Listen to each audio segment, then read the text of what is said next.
اے اللہ کے نبی میرے باغیچوں میں بیروحا کا جو باغیچہ ہے، بیروحا یہ ابو طلحہ انصاری رضی اللہ عنہ کا باغیچہ تھا جو مسجد نبوی کے بالکل سامنے تھا. نبی کریم صلی اللہ علیہ وسلم وہاں جا کر کھجور کھایا کرتے تھے، پانی پیا کرتے تھے. عموماً ابو طلحہ رضی اللہ عنہ نے کہا اے اللہ کے نبی گواہ رہیے، آج میرا سب سے پسندیدہ مال جو بیروحا ہے میں اس کو اللہ کے راستے میں وقف کر رہا ہوں، اللہ کے راستے میں خرچ کر رہا ہوں.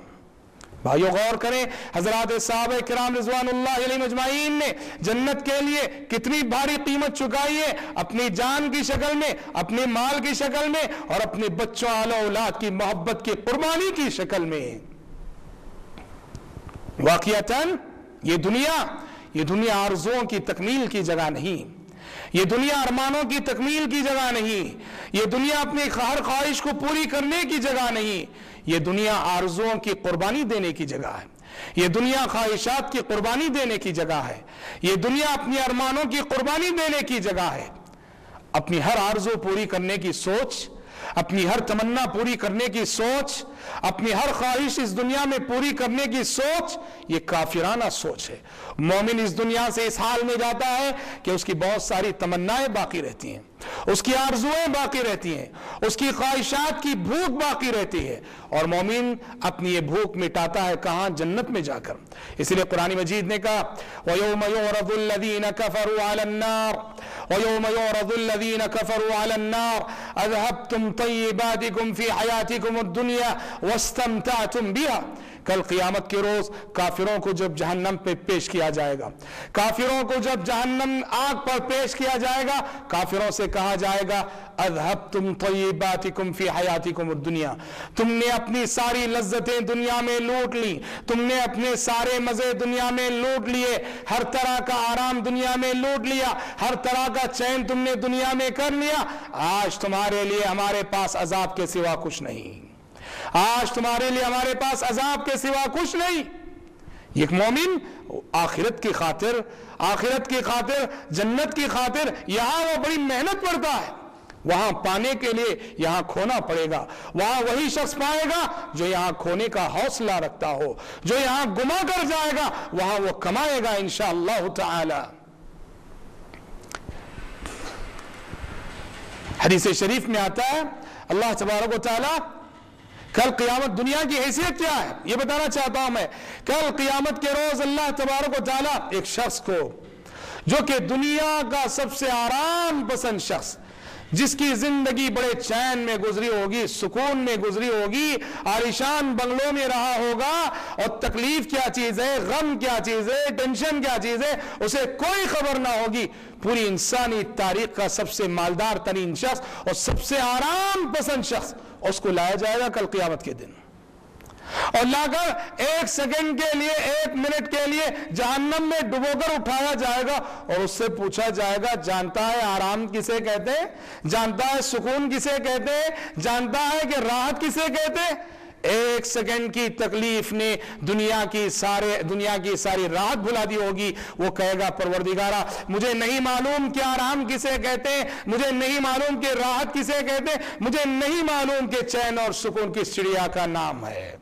اور اس کے مقابلے میں ایک مومن لایا جائے گا جو پوری انسانی تاریخ کا سب سے پریشان حال مومن تھا، اللہ اس کے رسول کا فرما بردار تھا، لیکن اس کی زندگی حادثات میں گزری، پریشانیوں میں گزری، ٹینشنوں میں گزری، آفتوں میں گزری. دنیا کا سب سے زیادہ ستایا ہوا انسان، دنیا کا سب سے پریشان حال انسان مومن لایا جائے گا، اور ایک سیکنڈ کے لیے جنت کی سیر کرائی جائے گی، اور اس کے بعد اللہ تعالیٰ اس سے پوچھیں گے کیا تو جانتا ہے تکلیف کسے کہتے ہیں، مصیبت کسے کہتے ہیں، آفت کسے کہتے ہیں، اور ٹینشن کسے کہتے ہیں؟ ایک سیکنڈ کی جنت کی سیر دنیا کی ہر قسم کی تکلیف کو بھلا دے گی. وہ کہے گا پروردگارا ایسی نعمتوں میں خود کو محسوس کر رہا ہوں کہ تکلیف کسے کہتے ہیں، مصیبت کس چڑیا کا نام ہے، مجھے کوئی خبر نہیں. تو بھائیوں کتنی بڑی نادانی ہوگی کہ کوئی انسان اس دنیا کے لیے، جو دنیا فانی ہے، یہاں کی ہر نعمت فانی ہے، یہاں کی ہر نعمت وقتی ہے، یہاں کی ہر نعمت عارضی ہے، یہاں کی ہر نعمت وقتی ہے، اس دنیا کے لیے اس آخرت کو دبا کر لے جو آخرت کے دائمی ہے، جو آخرت کے ہمیشہ رہنے والی ہے، جو آخرت کے ہمیشہ باقی رہنے والی ہے۔ قرآن نے کہا بل تؤثرون الحیات الدنیا والآخرۃ خیر وابقی۔ قرآن نے کہا بل تؤثرون الحیات الدنیا، اے انسانوں تم دنیاوی زندگی کو ترجیح دیتے ہو، تمہارے جینے کا انداز یہ بتاتا ہے کہ تم دنیاوی زندگی کے متوالے ہو، تم دنیاوی زندگی کے عاشق ہو۔ والآخرۃ خیر وابقی، حالانکہ آخرت بہت بہتر اور ہمیشہ باقی رہنے والی ہے۔ لہذا بھائیو، یہ دنیا دی گئی آخرت کمانے کے لیے، جنت کمانے کے لیے۔ کامیاب زندگی وہ ہے جو جنت کی طلب میں لگائی جائے۔ صحابہ کرام رضوان اللہ یعنی مجمعین کا طرز زندگی یہ بتاتا تھا کہ وہ جی رہے ہیں جنت کے لیے، وہ محنت کر رہے ہیں جنت کے لیے، وہ شب و روز ان کے گزر رہے ہیں جنت کے لیے۔ اور آج ہم دنیا کے اس طرح سے عاشق بنے ہوئے ہیں، دنیا کے اس طرح متوالے بنے ہوئے ہیں کہ ہمارے سامنے صرف دنیا دنیا ہی ہے، اور ہم صبح سے شام تک دنیا دنیا کہا کرتے ہیں۔ آخرت ہماری نظروں سے اوجھل ہے۔ یاد رکھنا، آخرت فراموشی کے ساتھ گزاری جانے والی زندگی ناکام زندگی ہے، نامراد زندگی ہے۔ بھلے سے انسان آخرت کو بھول کر کتنا لکھ پتی ارب پتی کیوں نہ بن جائے، کتنا بڑا عہدیدار اور منصبدار کیوں نہ بن جائے، ناکام ہے زندگی، وہ فیل ہے، وہ زندگی ہے، وہ نامراد ہے ایسا شخص۔ رب العالمین سے دعا ہے کہ رب العالمین کہنے والے کو اور سننے والوں کو توفیق عطا فرمائے کہ ہم اپنی زندگیوں کو جنت کے سائے میں گزارا کریں، ہم جنت کی خاطر جئیں، اللہ کی خوشنودی اور اس کی رضا حاصل کرنے کے لیے جئیں۔ اللہ تعالیٰ کہنے والے کو اور سننے والوں کو اس بات کی توفیق عطا فرمائے، آمین۔ وآخر دعوانا ان الحمد للہ رب العالمین۔